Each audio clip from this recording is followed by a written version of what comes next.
You're listening to the Touch 'em Up podcast. I'm your host, Double M, and on today's episode, we're going to be giving you my predictions for UFC on ESPN, Blaydes versus Volkov. In the main event of the evening, you have top-ranked heavyweight contenders Curtis Razor Blaydes versus the tall, lanky, and rangy, and dangerous Alexander Drago Volkov. And then, in the co-main event of the evening, you have a matchup between top 10 ranked contenders Josh Emmett and Hurricane Shane Burgos. So without any further ado, let's get this started and step into the ring. All right, guys, how's everybody doing tonight? I hope you guys are doing well. I hope you're staying safe out there, and I hope you're staying healthy. A lot of crazy things going on in the world right now, but I don't want to dwell on that. We have a lot to talk about. We're going to be giving you my predictions for the UFC Fight Night on June 20th, which is a heavyweight bout between the number 3 ranked Curtis Razor Blaydes, who holds a record of 13 wins, 2 losses, and 1 no contest, and the number 7 ranked Alexander Drago Volkov, who holds a record of 31 wins and 7 defeats. And then in the co-main event of the evening, Josh Emmett versus Hurricane Shane Burgos in the featherweight division. This is one of the best fights in that division, without a doubt. The best fight on the card, in my opinion, and that's saying a lot because this card's pretty good. But Emmett versus Burgos is definitely the best fight on the card. But let's start it off. We'll start it off in the women's flyweight division, and it's a battle between top 10 ranked contenders, and that's going to be the number 5 ranked Roxanne Modafferi, who holds a record of 24 wins and 16 losses, versus the number 6 ranked Lauren Murphy, who holds a record of 12 wins and 4 defeats. You know, this is a good fight, and Roxanne Modafferi really proved how good she is in her win over the top contender, the prospect Macy the Future Barber. You know, Barber blew her knee out early in the first round, I believe, still trucked on, but got taken down and just out-grappled by Roxanne Modafferi. Was able to last all 15 minutes. I believe she did hurt Roxanne once in that fight, but Roxanne just out-grappled her, outpaced her, and just once she got top control, there wasn't really much Macy Barber can do. And in this fight, I think Lauren Murphy has the advantage on the feet, and Roxanne Modafferi definitely has the advantage when it comes to the grappling. Now, the question is, who's going to be able to implement their game plan? It's really a battle of striker versus grappler. So who's going to be able to keep the fight where they want the fight to take place, if that makes sense. Roxanne's going to be looking to set up takedowns, and Lauren Murphy's going to be looking to knock out Roxanne Modafferi on the feet. You saw Murphy; she's very good in the clinch. She had that knockout over Mara Romero Barella. She had the head and arm clinch control, where she has the underhook on the arm, controls the head with the palm of the hand, pushes out, and uses it to throw knees. She landed a knee, dropped her, jumped on her, and finished her. So really, really good work there from Lauren Murphy. She's got good hands. She's got good strikes, and she's definitely going to be the more well-rounded striker. Roxanne Modafferi, however, is going to have the advantage on the ground. Both girls are good seasoned grapplers, but Modafferi is good. If she gets you on your back, she's going to have a field day with you. She has a phenomenal full mount. If she gets you in the mount position, she can land ground and pound all day and eventually work to set up a submission, but she's probably going to look to finish you with ground and pound. And I'm going with Roxanne Modafferi to get the win. It's number 5 versus number 6, so it's probably going to be close, but I just see the grappling, the takedown entries, and the setups of Roxanne being able to confuse Lauren Murphy and eventually work her way into getting the takedown, get on top control, and land ground and pound and get a TKO. So I'm going to go with Roxanne Modafferi to get the win via a second round TKO over Lauren Murphy. And, you know, both of these girls have good experience, but Roxanne's been around the game forever. I mean, 24 wins and 16 losses, so that's 40 fights. Lauren Murphy's only had 16, so when you put that into effect, yeah, I got to go with Roxanne to get the win here. Up next in the lightweight division, you have Matt the Steamroller Frivola, who holds a record of 8 wins, 1 loss, and 1 no contest, going up against Frank Camacho. Frank the Tank Camacho. Yo, it's Frank the Tank. He holds a record of 22 wins and 8 losses overall. This is a close fight for the lightweight division. And I really think it comes down to, is Matt Frivola going to be able to put a pace on Frank Camacho that's going to tire him out and going to stifle him, get him moving backward so he can't set up his good boxing?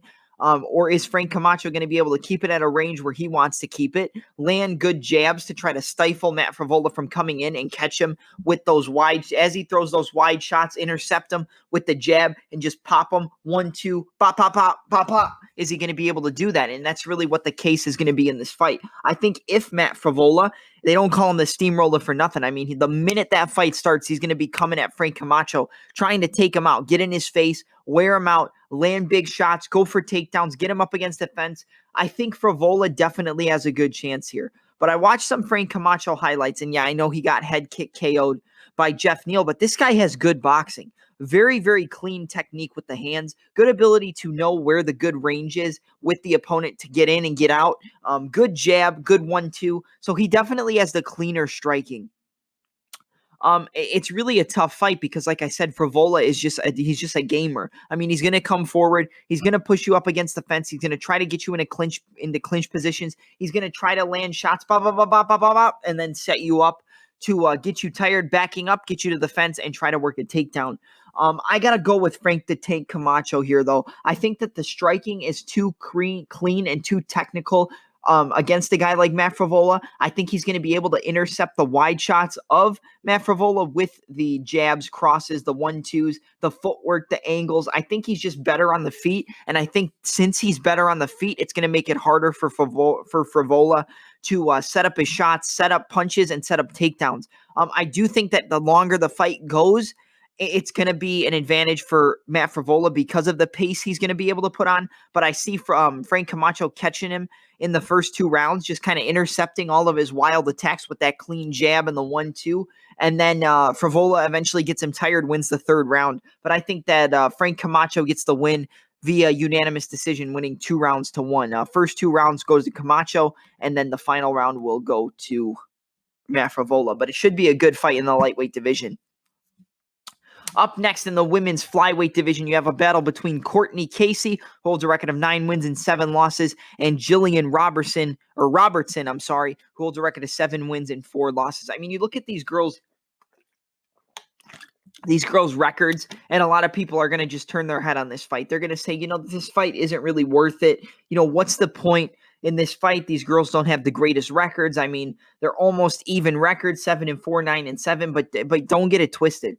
Courtney Casey has fought some of the best girls in that women's bantamweight and flyweight divisions, and strawweight divisions, I'm sorry. I think she was at 115, and she moved up to 125 pounds. She's a multiple sport athlete. She's been around the game, or she's been an athlete all of her life. And, a lot of the times when these athletes move into newer sports, like MMA, they just have a knack for picking up and figuring out what they need to do.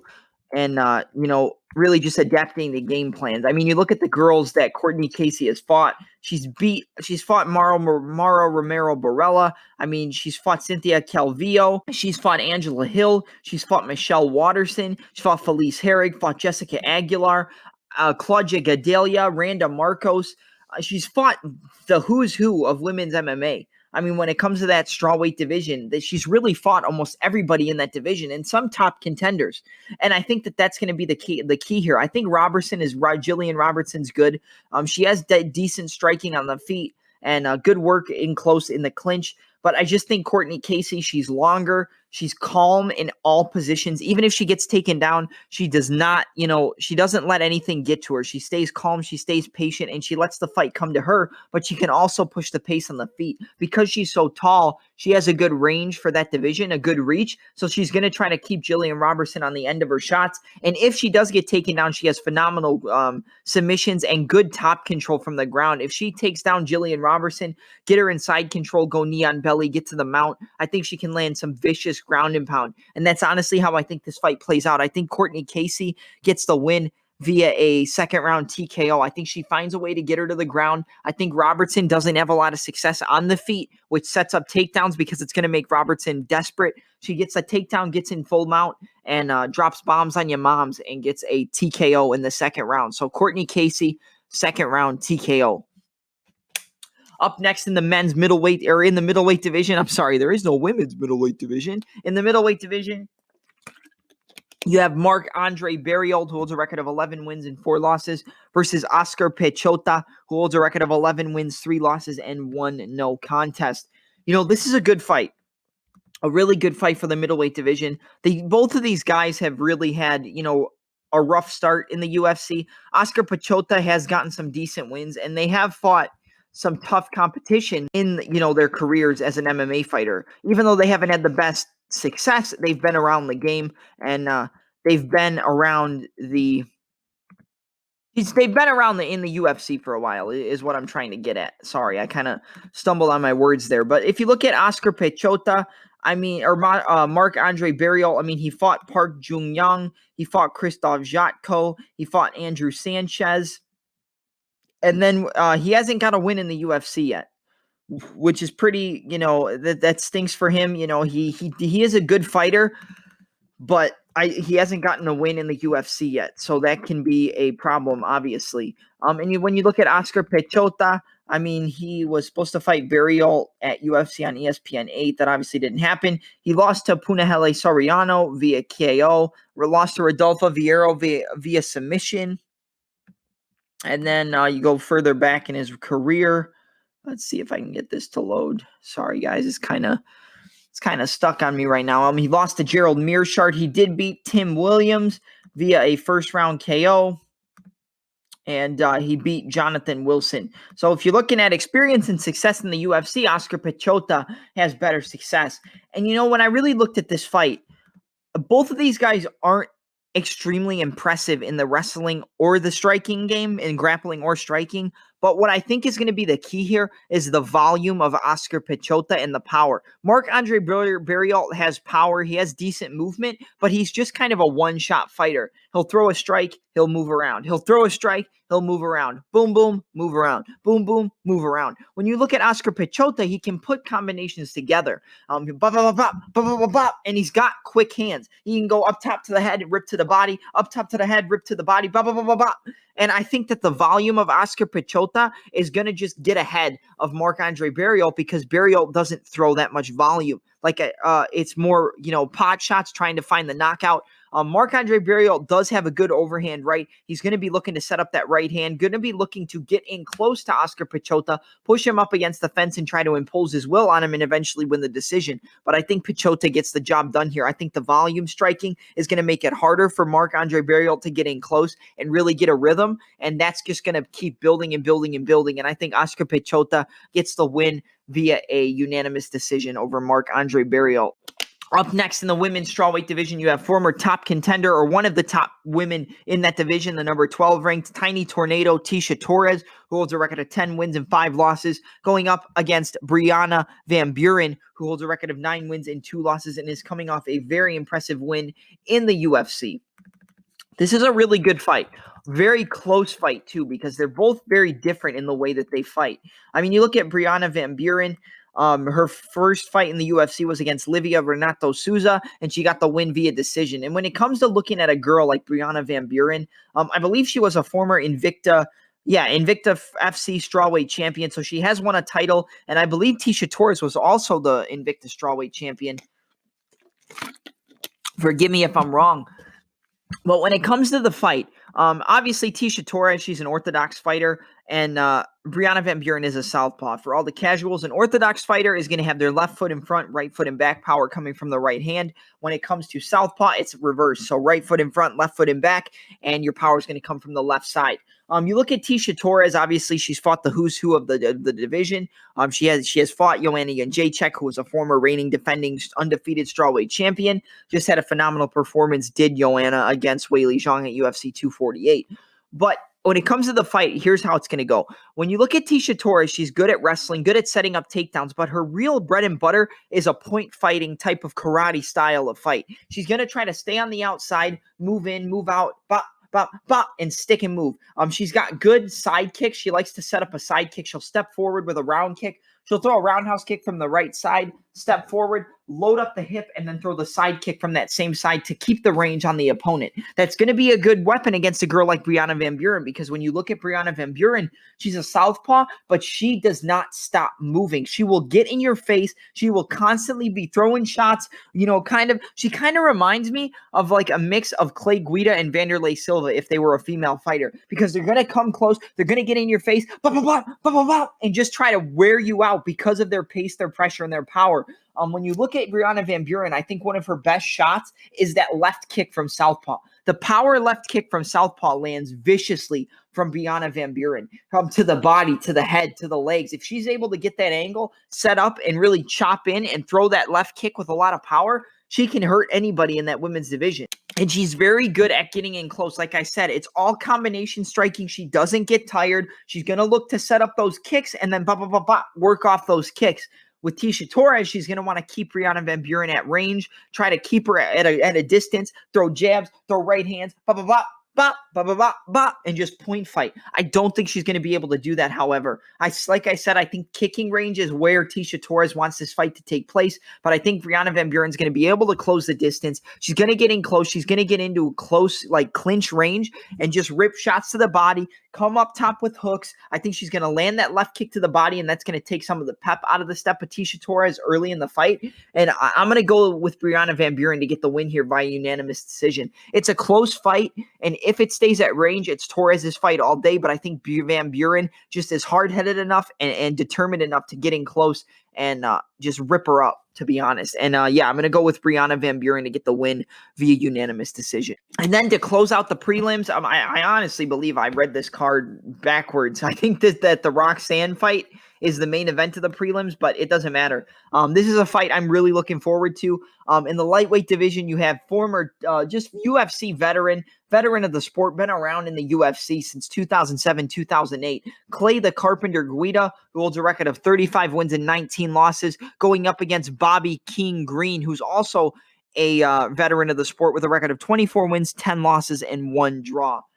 When you look at a guy like Clay Guida, I mean, there's really not much to say that it hasn't already been said. This guy always comes to fight. He comes to put the pace on, get in your face, and put a pace on you that you can't keep up on. He's trying to win volume and setting up takedowns and getting takedown, getting in your face, and just he's always moving side to side, coming in, and they don't call him the caveman for anything. He tucks that chin and he tries to go to war, and he tries to put a pace on you that you can't keep up with. When you look at Bobby King Green, the main aspect of his mixed martial arts success is his striking, but mainly the boxing. He was one of the first fighters, I believe, to ever implement the shoulder roll defense in MMA successfully. We see it a lot in boxing. I mean, Floyd Mayweather, a lot of guys use that shoulder roll defense. That's where you take your lead shoulder and you're going to cup your chin behind the shoulder.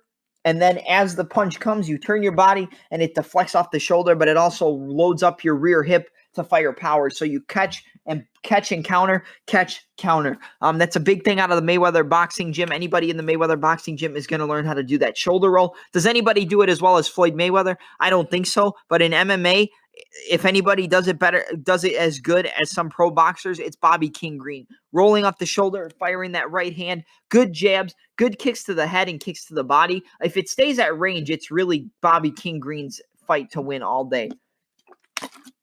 And when it comes to who I think is taking more damage, I think that's pretty obvious. I think Clay Guida has definitely taken the more damage throughout his career. And I really just think Bobby Green's going to get the win here. I think Clay Guida's at the tail end of his career. I think Bobby Green has a little bit more fight left in him. I think the boxing, the jab, the 1-2, the head kicks, the kicks to the body, anything at range is going to favor Bobby Green against Guida, because Guida's going to try to come in, close the distance, and try to make it a dirty fight. But I think Bobby Green's going to be too crisp, too clean, too technical with his strikes and his footwork and his head movement. And I think he's going to catch Clay Guida and get a second round TKO. I think he's there. The first round's going to be kind of close. I think he's going to start catching and getting the time into Clay Guida towards the end of the first round. Catch him, pop him with the jab, keep him at range, and then eventually set up a power shot, drop him, and get a TKO. So second round TKO win for Bobby King Green. All right, now it's time to move to the main card, and what a phenomenal main card this is. First off, we're going to start in the first fight of the main card. Obviously, it's a catchweight fight. Formerly would be a lightweight fight. I don't know why it's a catchweight.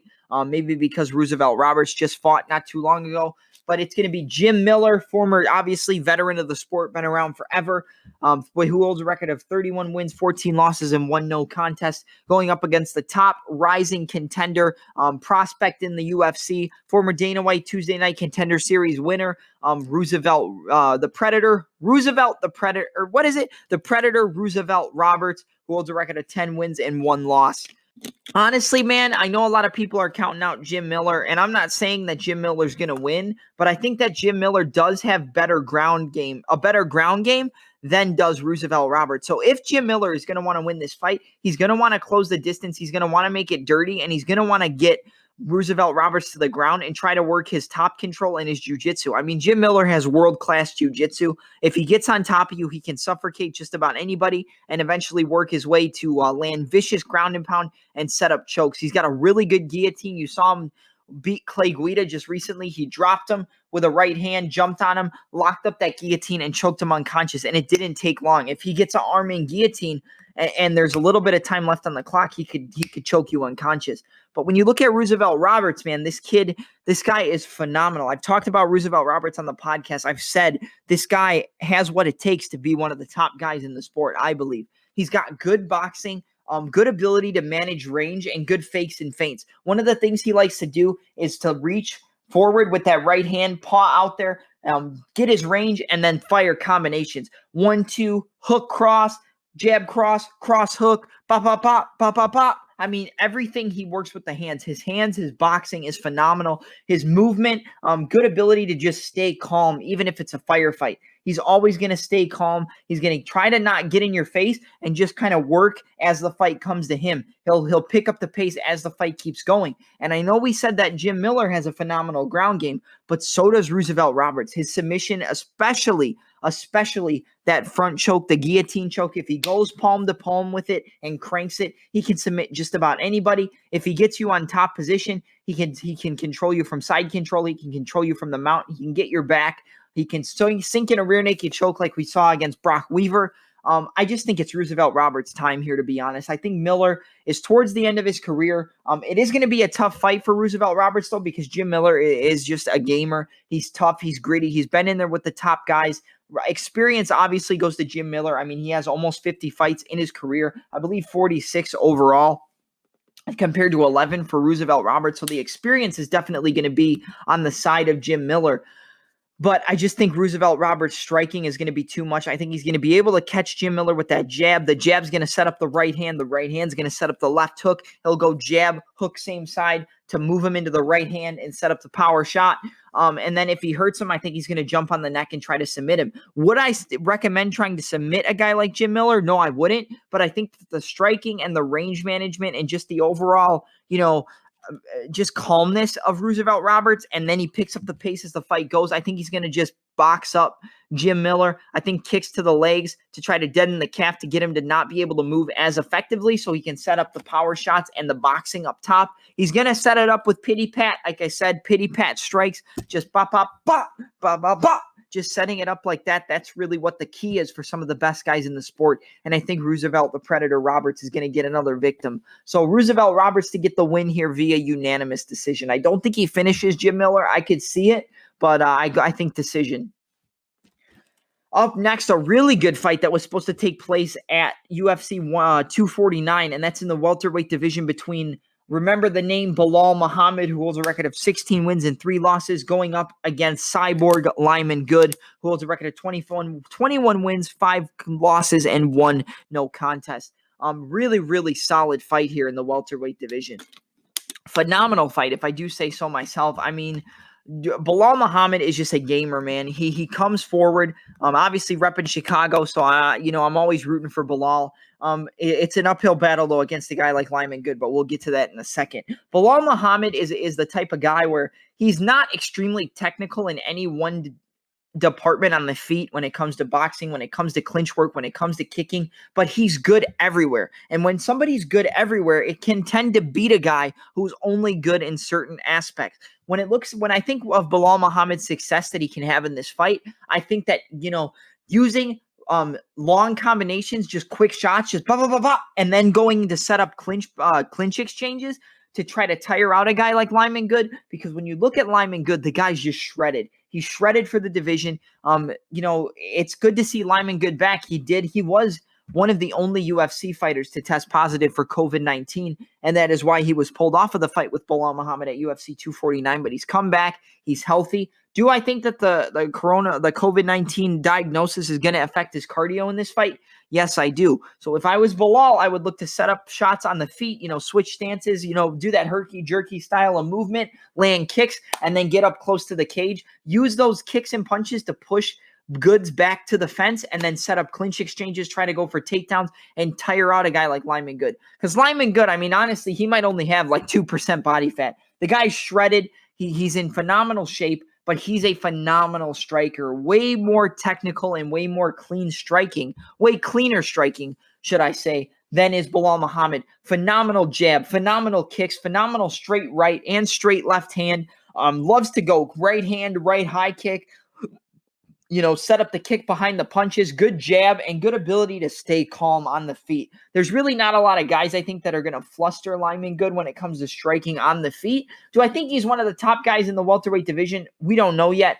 He did get submitted by Damian Maia, but, it is what it is. If Damian Maia gets your back, he submits almost everybody, unless your name is Kamaru Usman, Colby Covington, or who else? Colby Covington, Kamaru Usman, or who else? Somebody else. I don't know. But really, really good fight. And I really think that when it comes down to it, like I said, it's a tough fight for both guys. Belal's success is going to be in pushing the pace, pushing good against the fence, getting a lot of blood in the muscle. Big muscles need more oxygen. The more blood you get to rush to those muscles, the quicker the muscles get tired, and then the quicker he becomes fatigued and you can work your game plan. I think Belal definitely has the better cardio, but I do think that when it comes to Belal Muhammad, anytime he's faced a extremely technical striker who's sharp, crisp, and clean with his punches, it always tends to not work out too well. I mean, you look at the fight against Jeff Neal. He stayed in the fight, but he got dropped multiple times. Neal's one of my dark horses. I've said it for a while. He's one of the guys I think can be a world champion. But anytime, look at Vicente Luque. He threw an empty kick. He got countered with the left hook, got dropped. If he leaves his chin exposed against Lyman Good, he will get knocked out. And I like Lyman Good's chances in this fight. I think Belal is he's not good enough defensively on the feet to stop the striking game of Lyman Good. Lyman Good's kicks, his punches, everything is crisp, clean, and technical and sharp. I mean, he'll land 1, 2, 3 straight right hands, and they're crisp, clean, and there's no fat in the movement. It's just pop, pop, pop. And when you do that against a guy like Belal, who doesn't have the best defense and does tend to get caught with technical strikers, I think it's a recipe for disaster. So I'm going to go with Lyman Good.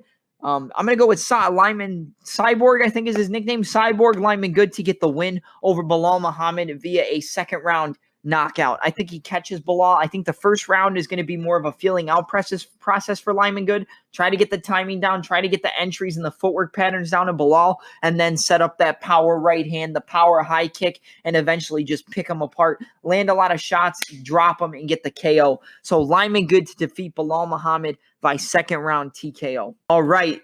Up next in the women's bantamweight division, you have former title challenger Raquel Pennington going up against Marion Reneau. I'm not going to spend a lot of time on this fight, but when it really comes down to it, I think Pennington's just the better fighter here. I think she's fought the better competition. She has better hands. She has better grappling. And I just think she's a better fighter than Marion Reneau. That doesn't mean that Reneau isn't a good fighter. And you look at the records, 10-8 versus 9-5-1. The records aren't the best, but I do think Raquel Pennington obviously fought the better competition. And I just think she's better everywhere. I think on the feet, she's got better boxing. You saw her boxing against Miesha Tate, and it worked phenomenally.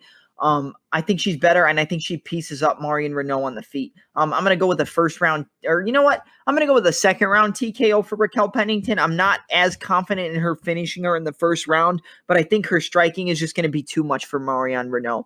And now we'll move to the co-main event. And let's move to the co-main event of the evening. One of the best fights that could possibly be put on in the featherweight division. You have the number 6 ranked Josh Emmett, who holds a record of 15 wins and 2 losses, going up against the number 10 ranked Hurricane Shane Burgos, who holds a record of 13 wins and 1 loss. So when you combine these records, it's a record of 28-3. These are some of the top guys in the division. Shane Burgos' only loss has come to a top guy in the featherweight division, who we will be talking about in a little bit, and that was Kelvin Kattar, the Boston finisher. Josh Emmett, his losses have come to Jeremy Stephens, as well as, I believe he lost before he got in the UFC, but the one loss in the UFC that I can remember was to Jeremy Stephens, where he caught him, dropped him with a left hook, and then just beat him with vicious ground and pound. But both of these guys are phenomenal, and it's gonna be a fight where if you blink, either person can get knocked out. Now, when you think of a knockout in this fight, let's look at Josh Emmett. Coming out of Team Alpha Male, training with guys like Cody No Love Garbrandt. I mean, under the coaching of Uriah Faber, Danny Castillo, Chad Money Mendez. He has trained with some of the best guys in the sport and some of the best guys in the lighter weight classes, which does tend to play a factor. You look at a guy like Emmett, he's very quick on his feet and he's very explosive. He's probably he's probably the most explosive guy at 145 pounds. You could say that, but Jeremy Stephens did knock him out. But I think that Emmett, the way he moves, he kind of reminds me of if you take football style of movement, lateral movement, and basketball with the crossover dribble and the side to side to get in close. So you move side to side and then you come down the center. He really reminds me of a person who can take that football and basketball style of multi-sport movement and use it for MMA and use it for striking. You look at Emmett, he's always moving. Bop, bop, bop, bop. He'll set up a chopping low kick. He'll go 1, 2, 3, low kick, 1, 2, 3, body hook, low kick. He'll go to set up the right hand. He'll step forward with that right hand into the southpaw to drop that lethal left hook. The two best shots, though, from Josh Emmett, three best shots, actually. His jab, his right hand, and his left hook. So it's basically a 1, 2, 3. But that right hand is vicious. Anybody gets hit with that, it could be lights out. The left hook, if it connects on your chin, anybody's going to sleep. You saw what it did against Ricardo Lamas. And his jab, a lot of people are going to discredit people's jab, but Emmett has so much power and explosiveness in his shots that he dropped Mirsad Bektic with a jab, just a pop, dropped him, and then jumped on him and got the TKO. He's a phenomenal wrestler too, so if the striking isn't working out for him in this fight against Burgos, he can resort to takedowns and getting top control position. But when you look at a guy like Hurricane Shane Burgos, man, I am a huge fan of this guy. He's 5-1, I believe, or 6-1, I believe, in the UFC overall. Only loss coming to Kelvin Kattar, coming off really impressive wins over Cub Swanson and Makwan Amirkhani. The performance against Makwan Amirkhani was really phenomenal at UFC 244. I mean, he got taken down, worked his way back up to the feet, and then he just put a pace and pressure on Makwan that he couldn't handle, and he just really made him his bitch. And I usually don't say that, but he made Makwan Amirkhani his bitch in that fight. He's got some of the best cardio, world-class cardio. This guy does not get tired, and that's going to come into effect against a guy who's as explosive and who relies on as much speed and power as does Josh Emmett. When it comes to how I break down this fight, it's a battle where I think volume outweighs power. And what I mean by that is Burgos can land combinations and get out of the way while Emmett tries to set up his power punches. Do I think Emmett is the faster striker? Yes. Do I think he has more power and can knock out Burgos if he lands on his chin? Yes. But I think that the volume striking and technical ability of Shane Burgos is going to make it harder for Emmett to set up the power. When you're sticking combinations in a person's face who's looking to set up power, it throws off their timing, it throws off the rhythm, and it makes them take an extra second, half a second to set up those power shots, which would normally land and knock you out. So I think that Burgos is going to look to set up that jab, 1, 2, move side to side, change stances as he moves from left to right, and push up Emmett against the fence, bop, bop, bop, bop, land uppercuts as Emmett tries to come down the middle, and just work that body. I think body work against Emmett is going to be a big factor, but he's going to have to look out for uppercuts and high kicks from Josh Emmett as he lowers his level. Josh Emmett has a phenomenal uppercut. Like I said, that left hook, he'll throw that right hand. If it misses, it loads up the left hook for the power, loads up the left hip for power in that left hook. If Emmett lands, yes, he can knock him out.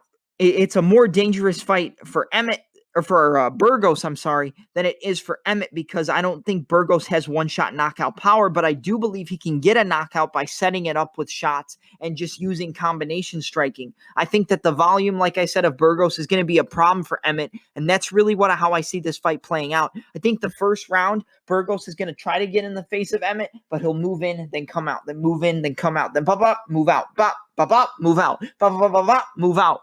And it's going to make it harder for Emmett to set up the timing, kind of like what happened against Michael Johnson. It was harder for Emmett to set up the strikes because of the speed and the combination striking of Michael Johnson. It stifled Emmett until he was able to land the shot. But Burgos has to be on point with his defense and offense for 15 minutes out of that 15 minutes. Emmett needs one shot in 15 minutes to knock you out, and that's a dangerous fight because you could be winning 14 minutes and 58 seconds of that fight and get caught with a right hand and your lights go out in Georgia and you're done. But I think that the combination striking, the technical ability, the head movement, and the defense and the angles that Burgos is able to cut to land shots to the body will take the air out of Josh Emmett. He's going to land vicious power shots and vicious combinations. He's going to outpoint Josh Emmett, and he's going to get the win. So I'm going to go with Hurricane Shane Burgos to get the win via unanimous decision. But guys, what I'm saying is not a lie. This is a phenomenal fight. One of the best fights you can make in that 145-pound featherweight division, and you need to tune in for this fight on ESPN or ESPN Plus this upcoming Saturday. All right, now let's move to the main event of the evening in the heavyweight division where the big boys play. It's like we're on WCW where the big boys play. The number 3 ranked heavyweight Curtis Razor Blaydes, who holds a record of 13 wins, 2 losses, and 1 no contest, going up against the number 7 ranked Alexander Drago Volkov, who holds a record of 31 wins and 7 defeats. Really, really good matchmaking here in the UFC, in the heavyweight division. Curtis Razor Blaydes is on a bit of a tear. I mean, he lost to Francis Ngannou, but a lot of people lose to Francis Ngannou. He's beaten Alistair Overeem. He's beaten Alexei Oleinik. He's beaten Junior Dos Santos. He's beaten some of the top guys in that heavyweight division. Ragdoll Justin Willis. And, the key for Curtis Blaydes is takedowns and setting up takedowns to get Drago or get Volkov to drop his hands to set up power shots up top. When it comes to Alexander Volkov, he's going to have the height advantage. He's going to have the reach advantage. Let's actually look up how much of a reach advantage he's going to have, because I would like to check that out and get you the stats. So let's check this out really quick. We're going to go to the events. We're going to go to the fight night, Blaydes versus Volkov, and let's check out the stats for the match. So here, Blaydes, Volkov, here we go. So it is... So 6'4" is Curtis Blaydes is 6'4". Drago Volkov is 6'7". So he's got a 3-inch height advantage. They both have equal reaches, but I think that the height of Drago is going to play a game in using the reach. Yes, they both have the same reach. You're going to say, well, nobody has a reach advantage. Yes, they don't, but Volkov uses his reach better than does Curtis Blaydes. And, if Volkov wants to win this fight, he's going to have to fight at kicking range and just blast kicks to the body, front kicks up the middle, low kicks to the inside and outside of the leg, and then set up combinations with the hands. Also, look for the uppercut, but do not make the mistake that JDS did and not set up the uppercut. JDS was winding up with that uppercut, and that is what set up the overhand right of Curtis Blaydes to land, hurt him, and set up the TKO eventually because he didn't set it up. With Volkov, he's going to have to use that jab, use that front teep kick to the body, use inside and outside low kicks to keep Curtis Blaydes at range, keep him at kicking range, and stop him from entering punch and clinch range. If Blaydes gets it into clinch range, he's going to be able to take down Volkov. He takes down almost everybody he fights, except, when he gets knocked out by Francis Ngannou, but that's nothing to be ashamed of. Everybody gets finished by Francis Ngannou. But I think that the key for Volkov is obviously keeping it at range. Front kicks up the middle, round kicks to the body, jabs to the head, combinations, fake the kicks to set up the uppercuts. Make sure if you look for an uppercut because Blaydes is going to lower his level when he tries to shoot his takedowns, make sure that you set it up. Either go jab, uppercut, fake the right hand, throw the uppercut, fake the uppercut, jab, uppercut, and make sure that you stay at your range. If you close range on Curtis Blaydes, he can catch you and he can knock you out. Now, when it comes to defense, I think Blaydes has the better defense. He switches stances as he moves from left to right. As he moves left, he'll go orthodox. As he moves right, he'll switch to southpaw and he'll throw his hands. He has good boxing. He has good, his hands have gotten way better. You saw it against JDS.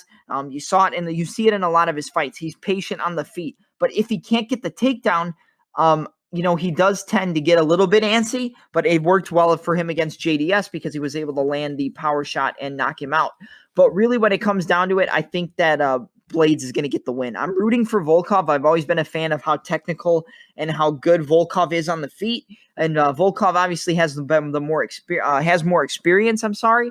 But I think Blaydes is going to be able to land on the chin of Volkov, and that's going to set up the takedowns. He's going to take him down. He's going to get in the mount, and he's going to win via ground and pound TKO. I don't think it'll be early. I'm going to say third round TKO via ground and pound for Curtis Blaydes. I think the elbows that we saw him use against Alistair Overeem is what's going to work against Volkov. I think Volkov does leave his chin up because he's banking on being so much longer than the opponent and having a reach advantage. However, if he can use the reach and use the length against a guy like Curtis Blaydes, it's going to work, but they have the same reach advantage, and I think Blaydes can cut off the movement of Volkov and set up shots. And he does get hit. Saw him, he was winning the fight against Derek Lewis. He got hit, and he got knocked out. He knocked out Fabricio Verdum. That looks good, and that was actually with an uppercut. So I think for Volkov, keep him at range, fake and feint, set up the uppercut. That's going to be your best shot against a guy like Blaydes because he's going to lower his level. If he lowers his level into the uppercut, it's going to add force and add power to the uppercut, and it could drop Curtis Blaydes. That's what he has to look out for. But I think Blaydes has so many ways to get takedowns. I mean, he can enter from a body lock, he can enter clinch, go body lock, trip takedown, double leg, single leg, lift the leg, trip the other leg, trip the base, get the back control, take you down. And I think he's going to be able to land on the feet against Volkov, which is going to set up the takedowns. He's going to get him down. He's going to get the ground and pound, and he's going to win via third round TKO. So a third round TKO win for Curtis Razor Blaydes, but such a close fight. And I hope you guys enjoyed my predictions. But now we have to get into fight announcements. Some of the biggest fights and best fights that have been announced coming up for you for the recent events. Let's start it off with a banger that was just announced yesterday in the featherweight division, headlining the July 15th event on Fight Island. You have the return of the Boston finisher Kelvin Kattar going up against 50K Dan Ige. Phenomenal fight in the featherweight division. And when it comes down to this fight, I'm thinking, why would Kelvin Kattar take this fight? He's number 5, I believe, in the featherweight division. Let's check the rankings really quick. So he is number 6, and Dan Ige is number 11. So a loss here for Kelvin Kattar would drop him down out of the top 10. And that's not a good look. That's a tough fight. Dan Ige's dangerous. He's tough. He's probably one of the toughest guys in that featherweight division. But when it comes down to the fight, I think that Kelvin Kattar is just too technical for a guy like Dan Ige. I mean, you saw against Edson Barbosa. Barbosa was able to catch him, hurt him with elbows, drop him multiple times and land good kicks to the body. And it wasn't just the speed of Barbosa, but it was how much better he was than Ige technically. Ige's tough. He doesn't get tired. He can push a pace for 15 minutes. He can get in your face, and he can just wing shots and finish you. He's good at switching stances mid-combination, landing the overhand rights, the overhand lefts, the jabs, and body shots. He likes to touch up top and rip hooks to the body. I think that could work against a guy like Kattar, but honestly, I think this is just a match made in heaven for Kelvin Kattar. I think his boxing, his angles, his setups, and everything, I think he's just a way better striker, and I think he knocks out Dan Ige. I don't really see a way that Ige wins this fight unless he's able to get takedowns because he is a good wrestler, but I do not think that this is an easy fight for Dan Ige, and I think he gets knocked out by Kelvin Kattar. I think he gets finished. Kudos to Dan Ige for taking the fight, and kudos to Kelvin Kattar for taking the fight, taking the risk, but I just think Kattar's better everywhere, except the wrestling. I give Ige an advantage in terms of the wrestling, but I think that he's just better on the feet everywhere. He's better at maintaining range. He's better with his boxing. His technique is cleaner, and when you got two guys striking, power can work sometimes, but with wind-up like Ige, with people who wind up shots like Ige against a guy like Kelvin Kattar, the sharp shots are going to get through quicker than the sloppy shots, and I think he's going to finish Dan Ige. I think it'll be a great fight, and I love that this is a main event. A phenomenal fight in the 145-pound division, but I think it goes 3 rounds, and I think that Kelvin Kattar gets a knockout in the 3rd round. Up next, you have the debut, I believe, of the cousin of Khabib the Eagle Nurmagomedov as he fights the prospect Nathaniel Wood in the bantamweight division. I haven't seen anything from Umar Nurmagomedov. I'm sure he's going to have a lot of hype because he is the cousin of Khabib. who is the undefeated reigning defending lightweight champion of the world. So it's obviously going to have a lot of hype, going to have a lot to live up to, maybe add some pressure. Who knows? Nathaniel Wood obviously is coming off a loss to John Dotson, but he's very good. And yeah, I'm excited to see the fight. If I had to guess who's going to win, like I said, I haven't seen Umar Nurmagomedov, but I believe he uses the striking a little bit more than does Khabib, but obviously he's got that Dagestani wrestling. Nobody can stop that, or barely anybody could stop that. And I think Wood's going to give him trouble. This is a very, very hard matchup for your first fight in the UFC. One of the hardest matchups you could give somebody for their first fight because of how clean, how good his submission is for Nathaniel Wood, how good he is at landing kicks up the middle. But I'm excited. And yeah, July 25th. And then a fight, I don't know if we talked about this already, but it was announced by Dana White that Khabib Nurmagomedov versus Justin the Highlight Gaethje is targeted for the headliner of UFC 253 on Yas Island in Abu Dhabi on September 19th. And you know what I didn't realize is I knew that they fought in Abu Dhabi when Khabib fought Dustin Poirier, but that was also on Yas Island. So is it going to be in the same arena that was UFC 242 where Khabib and Poirier took place? I wouldn't be surprised. I honestly think that it might be in that same arena, but I think that Dana White's obviously building his own facility, so it's probably going to be in a UFC Apex style of facility. But yeah, Khabib Nurmagomedov versus Justin Gaethje. I mean, after the performance that Gaethje put on against Tony Ferguson, I don't know how anybody couldn't be excited for this fight. I mean, it's going to be fireworks from start to finish, and there's really no way around it. Khabib is going to be able to Khabib's obviously going to be looking to set up the takedowns. But when you look at a guy like Gaethje, who has such a good coach in Trevor Whitman, I honestly believe Trevor Whitman is the best coach in all of mixed martial arts. He is so good at fine-tuning the striking of some of the best grapplers in MMA. I mean, Rose Namajunas, phenomenal grappler, phenomenal submissions, decent striker, but Whitman just made her a buzzsaw. Now, just with Gaethje, he was able to take the wild striking of Gaethje and the wild power and wildness of Gaethje and tune it back and make him a technical killing machine. And you saw it against Ferguson. He was able to tell Gaethje when to take some power off of his shots. And when he took the 10% off his shots, he was able to land that jab and just pick apart Ferguson, cut angles, switch stances to land that left hook, go 1-2, switch stance, left hook, land low kicks. Obviously, that's a special for Gaethje. And Gaethje said on the Joe Rogan podcast that when you fight a guy like Khabib, you have to stay off the fence. Everybody says stay off the fence. But you got to understand, when you look at Khabib, yes, all of his takedown success comes from the fence.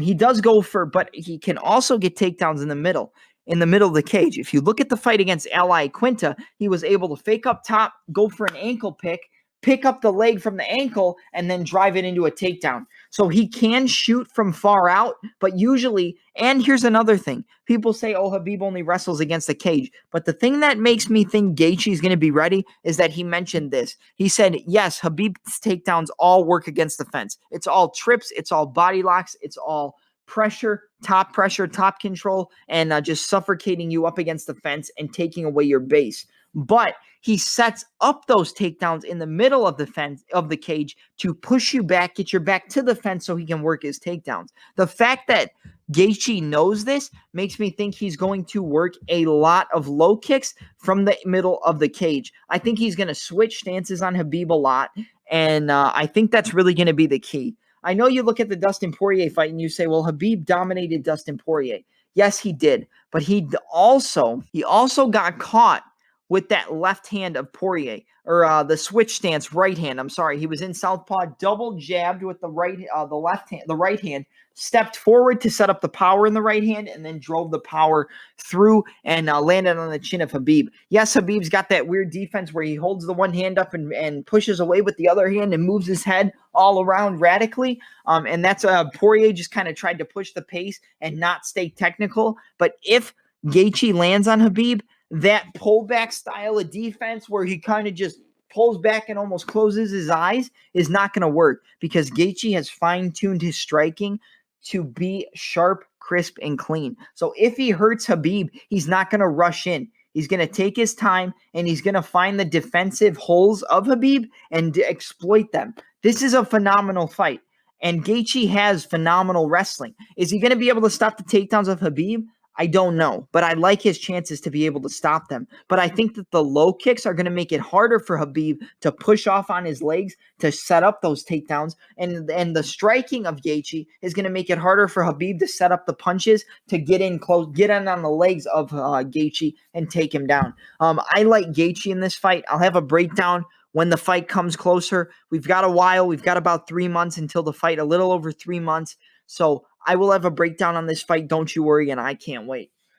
Up next, also for Fight Island, on July 18th, a middleweight fight between Jack the Joker Hermansson and Kelvin Gastelum. Phenomenal fight here. Jack Hermansson's a good striker. You saw against Jacare, he almost got Jacare in a submission, but his striking on the feet was good enough to hurt Jacare on multiple occasions. Kelvin Gastelum, you don't want to strike with Kelvin. I think if Jack Hermansson wants to win this fight, he's going to have to get into clinch positions, push Kelvin against the fence, or get a body lock, try to pull him back and get a submission on the ground. The jiu-jitsu of Jack Hermansson is what's going to make the difference against Kelvin. If it stays on the feet, I definitely see Kelvin knocking him out. But phenomenal fight for the middleweight division. Up next, we finally have a date for Robert Whittaker versus Darren Till, July 25th. I've talked about this fight ad nauseum, so we're not going to spend a lot of time on it. Go back and listen to my previous episodes and listen to what I think about Whittaker versus Darren Till. But phenomenal fight, July 25th, Fight Island, I believe. I can't wait. Another fight we've talked about ad nauseum because it's been booked about 2 or 3 times already, and that is a fight in the middleweight division between the prospect, the golden boy, 22-year-old, I believe. He might be 23 now. Edmund Shabazian, undefeated, 10-0, I believe, now 11-0, going up against Derek Brunson for August 1st. That's going to be the co-main event, August 1st. Really, really great fight for the middleweight division. I think Shabazian's patience and ability to move in and out and land good, clean shots is going to really make the difference against Brunson, who's more of a power striker, uses the power striking to set up the wrestling, uses the wrestling to set up entries for the striking. I've talked about this before too, so yeah, I'm excited. But August 1st is going down. And then for the main event on August 1st, you have a fight in the women's bantamweight division between Holly Holm, the preacher's daughter, Holly Holm, the return of Holly Holm, and a top-ranked bantamweight contender in Irene Aldana. This is really a women's striking, technical striking masterpiece. I mean, you saw what Irene Aldana did. I believe it was against Caitlin Vieira with that beautiful left hook. She's got phenomenal striking, good high kicks, question mark kicks, good boxing, very crisp and clean strikes. And against Holly Holm, who's got some of the best boxing in the women's division and best kicks in the women's division, it's going to be a game of inches on the feet. I don't see a lot of grappling taking place. I think it'll be all on the feet. It might be a slow fight at first, but it's going to pick up, and I think this is going to be a phenomenal fight. I don't know who I'm leaning towards. It's such a close matchup because we don't know who the better striker is.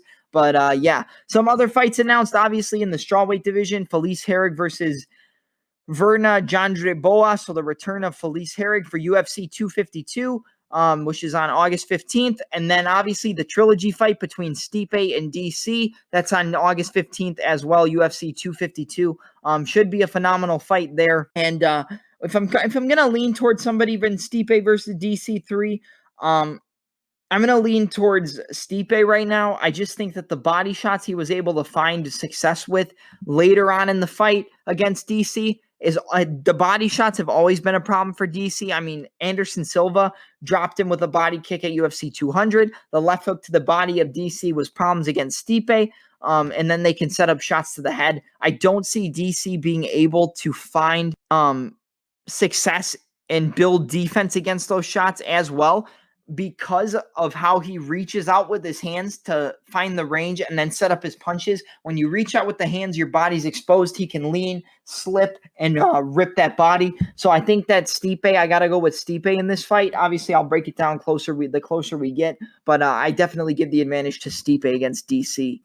JDS, Junior Dos Santos versus Biggie Boy Jairzinho Rosenstrike. I do not like the quick return for Jairzinho after such a vicious knockout. And against a power puncher like JDS, it's going to be tough. I love the fight, but I don't think Jairzinho should be back as quick as he is because of how vicious that knockout was against Francis. He shouldn't have came back until I mean, if it's August, so May to June, June to July, July to August, that's 3 months. I would give at least 6, 7, 8 months before you come back. I wouldn't have came back until like November, December. Maybe the MSG card. I think that would have been a good place for Jairzinho to come back. But again, then we've got the rematch for the same card on UFC 252. That was a controversial fight between Magomed Ankalaev and Ion Cutelaba, where Magomed got the TKO, but really what happened is Ion Cutelaba was just clowning him, acting like he was hurt, wobbling, and the ref jumped in and stopped it. Probably the worst stoppage I've ever seen in MMA. But yeah, this is a good fight as well, and I can't wait to see the rematch. We've got Sergey Pavlovich versus Cyril Gane for August 8th. Gagne's a phenomenal striker. I believe Sergey's a good striker as well. I'm not sure right off the top of my head. But yeah, another phenomenal fight. Then we've got a really, really solid matchup between El Pantera, Yair Rodriguez versus Zabit Magomed Sharipov in the works for the main event of August 28th. This is a striking dream. Is the flashy striking of Zabit and how he uses it to set up takedowns and entries into clinch positions going to work against such a seasoned striker as Yair Rodriguez? These are two of the best Taekwondo type of strikers in the featherweight division, and I cannot wait to see it. If I'm going to lean towards somebody right now, I'm going to lean towards Yair, because even though Zabit is so good on the feet and he's good at mixing it up and faking and feinting to set up takedown attempts and use those outside trips and inside trips and clinch positions, I think Yair, his kicking game, I think, is going to be a little too quick for Zabit. I think he kicks harder with better technique and a little bit quicker, just a second or two quicker than does Zabit. So I think I'm going to lean towards Yair, but phenomenal fight, and I cannot wait to see it. Up next, Israel Adesanya versus Paulo Costa is targeted for August. I wrote one thing here, and that is good googly moogly. If you're a fan of Uncle Joey, you know Joey Diaz, you know what I'm saying? If you're a fan of Joey Diaz, good googly moogly.